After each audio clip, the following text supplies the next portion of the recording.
अस्सलामुअलैकुम वरहमतुल्लाहि वबरकातुहू। आज इंशाल्लाह जी हम सबक नंबर 3 का आगाज करेंगे और बहुत आसानी के साथ इंशाल्लाह आप रसूलुल्लाह सल्लल्लाहु अलैहि वसल्लम की सीरा को सीख जाएंगे। आज की क्लास में आप नबूवत से पहले की जिंदगी के बारे में सीखेंगे। सीरत नबवी सल्लल्लाहु अलैहि वसल्लम इंतहाई पाकीज़ा और बुलंद पाया मौजू है। इससे मुसलमानों को ये इल्म होता है कि उसका दीन किस किस मराहिल से गुजरा, उसके नबी सल्लल्लाहु अलैहि वसल्लम और रसूलुल्लाह सल्लल्लाहु अलैहि वसल्लम के असहाब पर क्या बीती थी। अल्लाह सुब्हाना ताला ने आप सल्लल्लाहु अलैहि वसल्लम को कैसी कैसी खानदानी शराफत बख्शी और इस तरह वही और रसालत और दावत दीन के लिए मुंतखब फरमाया। फिर आप सल्लल्लाहु अलैहि वसल्लम ने इस राह में क्या क्या मुश्किलें झेली, कैसे कैसे मसाइब को बर्दाश्त किया और बिलाखिर किस किस तरह के इनामात से नवाजे गए। अल्लाह सुब्हाना ताला ने पर्दा गायब से फरिश्ते भेजकर, असबाब मोड़कर, बरकात नाजिल फरमाकर, मुअज्जात जाहिर करके किस किस तरह से आपकी मदद फरमाई और बड़े से बड़े जोरावर लश्करों ने आपकी मुट्ठी भर जमात के सामने किस तरह से शिकस्त खाई। ये सारी बातें इंशाल्लाह आप इस कोर्स में सीखेंगे। तो आइए सबक नंबर 3 का आगाज करते हैं।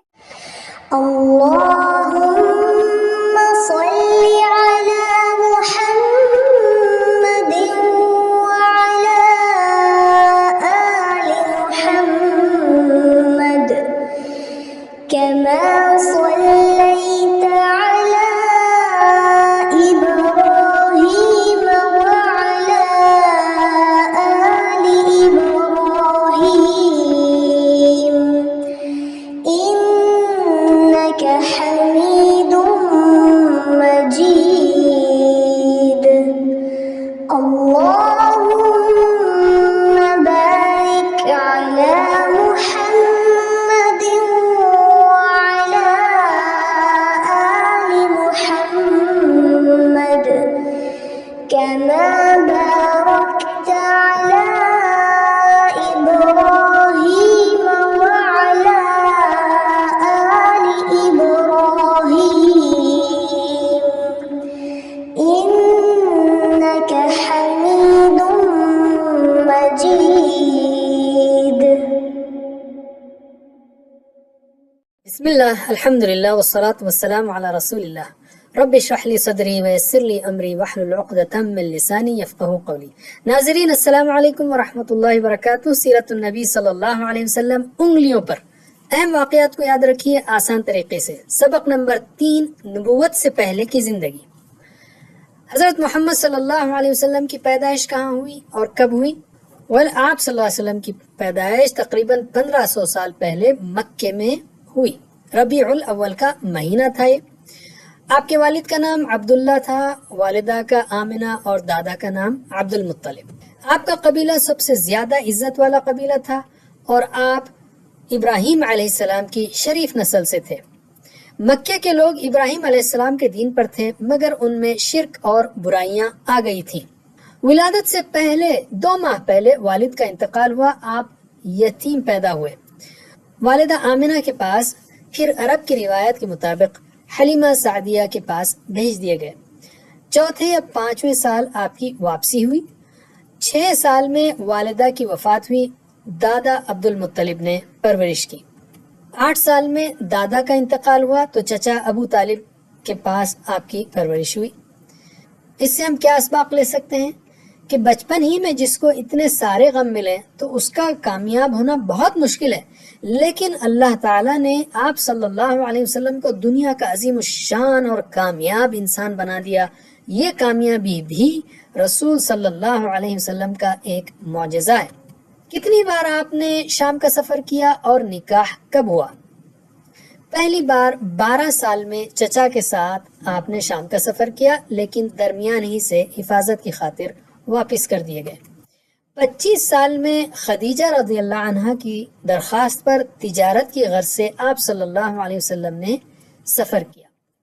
इस तिजारत में खदीजा रज़ियल्लाहु अन्हा को खूब नफा मिला और आप सल्लल्लाहु अलैहि वसल्लम की दियानतदारी और अमानतदारी से वो बहुत मुतासिर हुई और उन्होंने निकाह का पैगाम भेजा।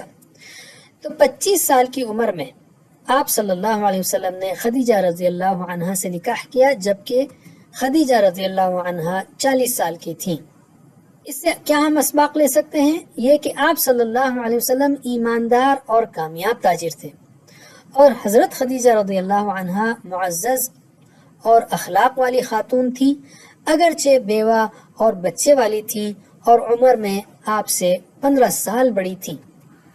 علم، نبوت سے پہلے آپ کی زندگی کیسی تھی؟ آپ صلی اللہ علیہ وسلم نے کبھی بتوں کی پوجا نہیں کی، گناہ یا شرم و حیا کے خلاف کبھی کوئی کام نہیں کیا۔ آپ ایماندار، سچے اور اچھے اخلاق والے تھے۔ آپ تو امین اور صادق کے نام سے مشہور ہو گئے تھے۔ نبوت سے پہلے کا ایک اہم واقعہ ہے کہ ظلم سے روکنے کے لیے بعض لوگوں نے ایک معاہدہ کیا، معاہدہ حلف الفضول۔ اس میں آپ نے شرکت کی اور آپ فرمایا کرتے تھے صلی اللہ علیہ وسلم کہ اگر اب بھی مجھے کسی ایسے معاہدے کی دعوت دی جائے تو میں اسے قبول کروں گا۔ بیت اللہ کی تعمیر نو کے وقت حجر اسود کے بارے میں قبائل میں جھگڑا ہوا۔ حجر اسود کو اس کی جگہ پر رکھنے کا موقع آیا تو ہر قبیلہ یہ چاہنے لگا کہ نصب کرنے کا شرف اسے ملے۔ آپ کو اس جھگڑے میں فیصلے کرنے کا موقع ملا تو آپ نے حجر اسود کو چادر میں رکھا اور ہر قبیلے کے ایک نمائندے سے فرمایا کہ اس چادر کے کناروں کو پکڑ کر اٹھائیں۔ پھر خود آپ نے صلی اللہ علیہ وسلم حجر اسود کو اس کی جگہ پر رکھ دیا۔ سب لوگ اس پر بہت خوش ہوئے۔ اس سے کیا اسباق لے سکتے ہیں ہم؟ کہ آپ صلی اللہ علیہ وسلم نے ظلم اور لڑائی کو روکنے میں ہمیشہ دلچسپی دکھائی، ہمیں بھی اس پر عمل کرنا چاہیے۔ اور غور کیجئے، جس انسان نے 40 سال تک نہ کبھی جھوٹ بولا اور نہ دھوکہ دیا ہو، یہ کیسے ممکن ہے کہ وہ اچانک اللہ کے نام پر سب سے بڑا جھوٹ بولنے